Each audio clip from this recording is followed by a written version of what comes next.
Nasıl mümin namaz kılar? Namaz kılarken namazı 5 vakte inisar ettirmez. Namaz onun ruhunu inkişaf ettirir. Namaz her haliyle onun için miraç olur.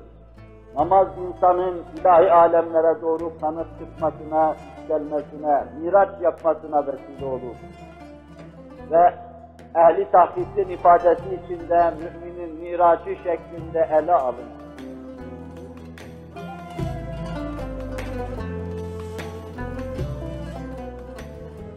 Resul-i Ekrem Aleyhisselatu Vesselam'ın bizzat cismani ve ruhani kat ettiği mesafeleri mümin, mir'ati ruhunda müşahede eder, belki ruhen irtika eder, miraç yapar namaz sayesinde. Namazın sınırı yoktur. Herkes gönlüyle, gönlü nispetinde, gönlünün derinliği nispetinde duyduğu, hissettiği kadar Rabbisine karşı bu istikamette kulluk takdim eder. Aynen öyle der. Oruç, namaz gibi bir ibadettir.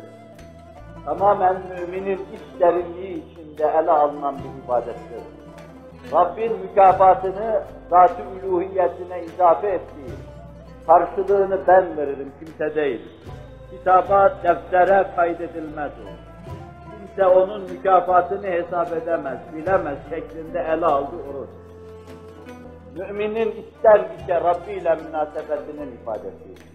Muvakkaten beşeriyeti terk etmenin, yememenin, içmemenin, şehvat-ı nefsaniyeyi terk etmenin, dünyaya ait alaik ve avaikten tecerrüd etmenin, samediyete mazhar olmanın, Allah-u Samet noktasında ahlak-ı ilahiyle mütekallif olmanın ve Allah'a yaklaşmanın ifadesi.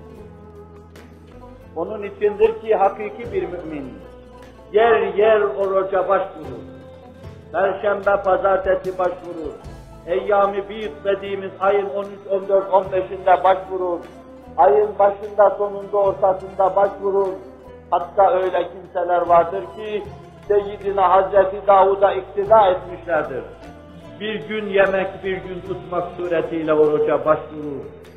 Namaz seni miraca çıkarırken, oruç ise seni miraçta Rabbin huzuruna götürür, İsa şerefiyle seni şeref yaptılar. Onun mükafatı İsa ve ene eczi bihi sözüyle Allah onu anlatıyor.